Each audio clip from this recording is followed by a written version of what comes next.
G'day team, Josh here. Hope you're having an amazing day.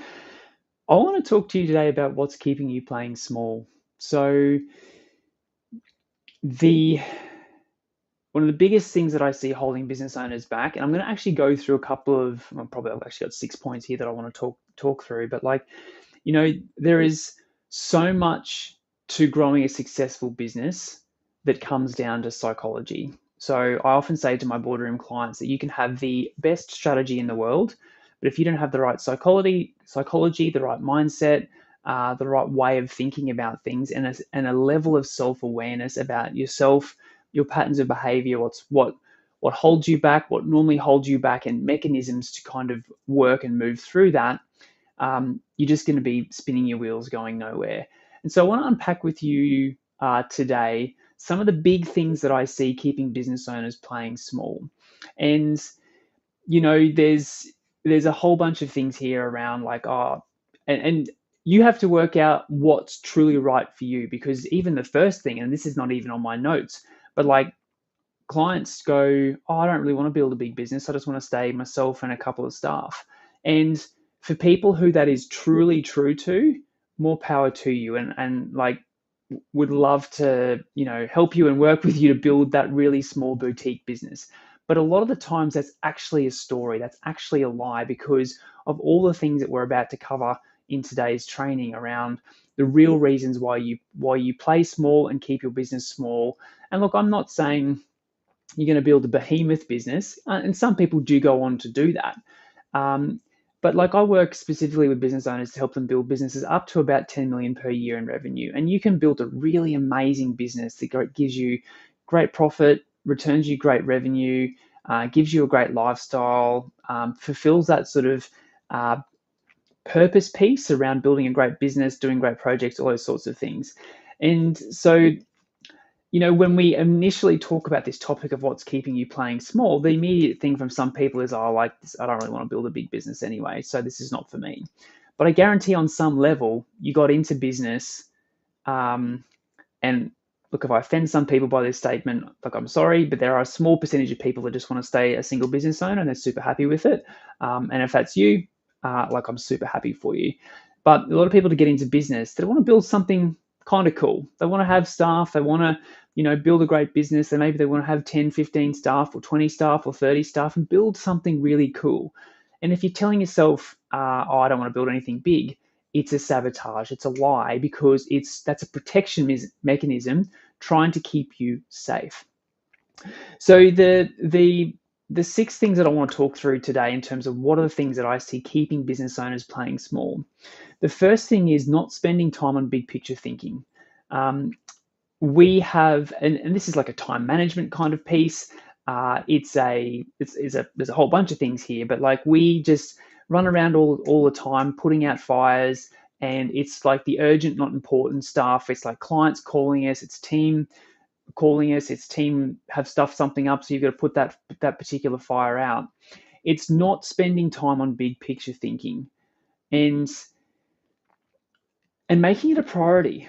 Because, and this is the second point, a big block that I see is a lot of people think it's a waste of time spending time on big picture stuff. So like a lot of we as human beings are wired culturally to want that dopamine hit, or want that feel good hit of ticking stuff off our to-do list. And a lot of the times that's short-term stuff.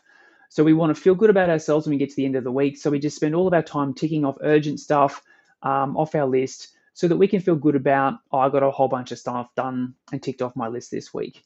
But was it actually big picture things that are actually going to yield the biggest return on your investment in your business?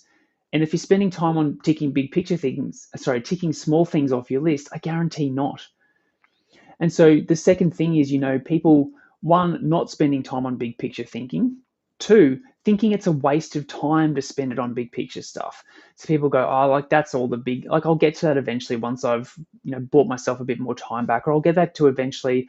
Maybe I'll, do some of that sort of stuff on the weekend. I've got too much urgent, important stuff. I've got clients calling me. I've got emails to respond to, and we get um, so distracted by the small stuff that maybe it wouldn't matter if he didn't respond to 5 extra emails a day and actually spent half an hour spending on big picture stuff.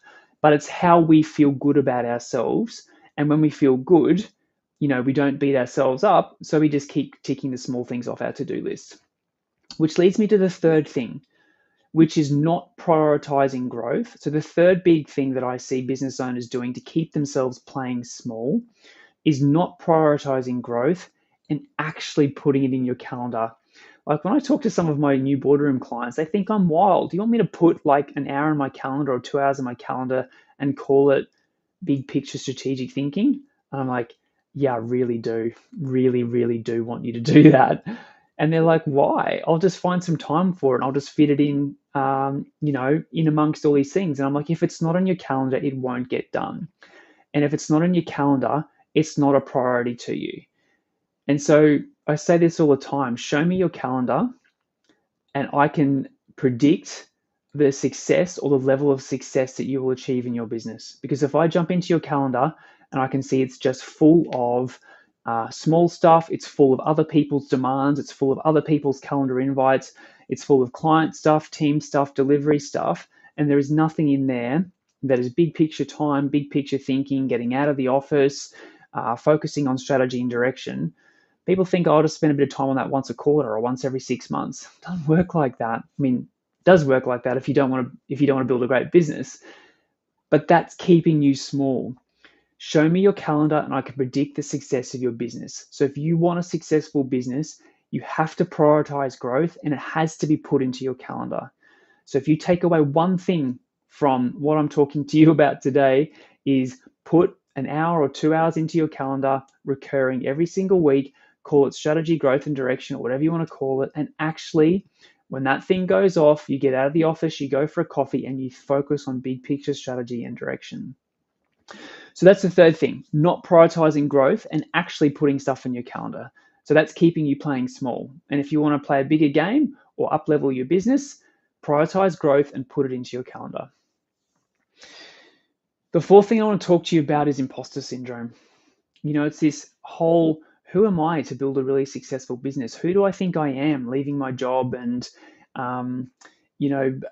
who do I think I am putting myself out there with marketing? Like, why would people listen to me? Or why would people want to work with me?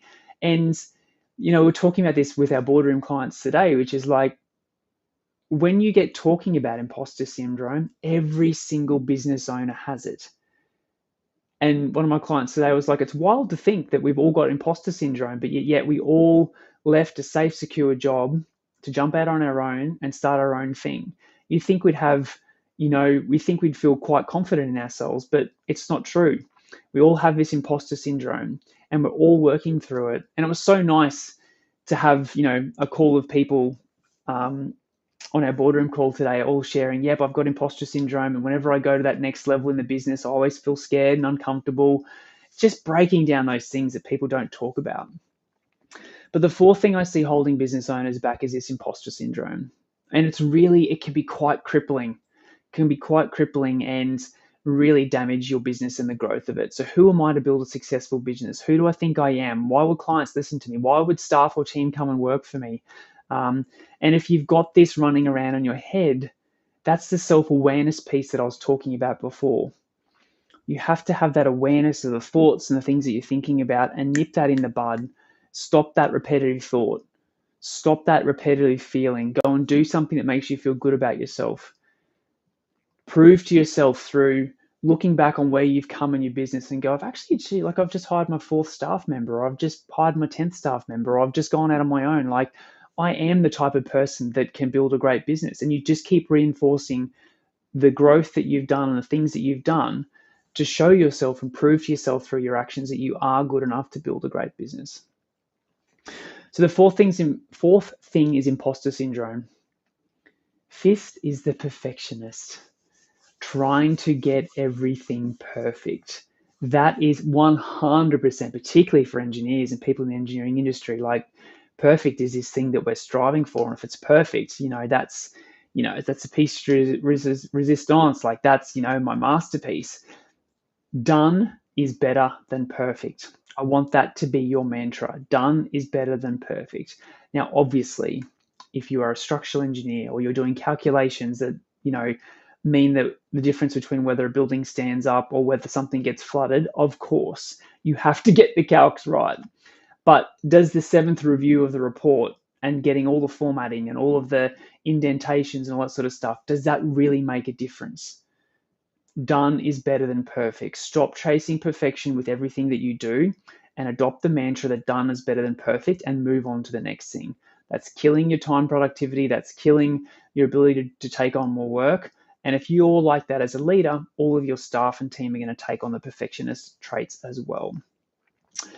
So the fifth is trying to get it perfect. And the sixth is this worst case brain. And again, like I know from our training as engineers, like we're all designed to look at things worst case and like have a look at, well, what's the worst case scenario here? And if that happens, we've got a plan for that. Totally get that. But as a business leader, you've got to drop that. You've got to drop that hat off. Have a think about worst case every now and then. And if I was to do this, what would happen? But if we continue to build our business out of worst case all the time, we would never do anything. So whenever you notice your worst case brain taking over, it's like, great, thank you. Like I've thought about that, cool.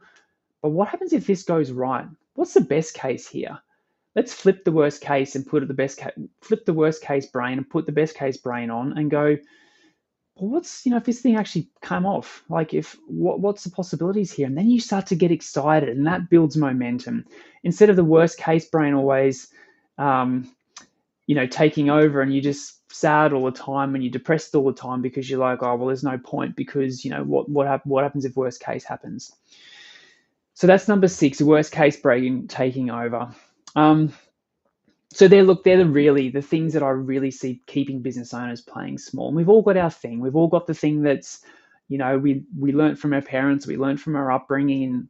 And look, you don't need to go and do deep psychology work to unpack this sort of stuff. It's just a level of awareness to go, look, that's my thing. I'm a perfectionist, or I'm playing small, or my worst case brain always takes over. And just put things in place to mitigate that. Just put a little self-check-in or self-assessment or self-analysis and go, doing it again. All right, step out of that and choose to focus on something else that's actually going to serve the growth of my business. So team, hope that helps. Hope that's helped you a little bit. Hope you've got one takeaway from today that you're going to do differently in order to help your business grow and stop playing small. So if you'd like to keep building your business on your own, we have a ton of free resources for you to keep doing that. However, if you'd like to join an amazing community, get some help, some support, build your business strategy, and help you grow your business and be held accountable to do that, then I'd love to invite you to join our Boardroom program. So Boardroom is purely for business owners of engineering consultancies, designed to help you grow and upgrade your business.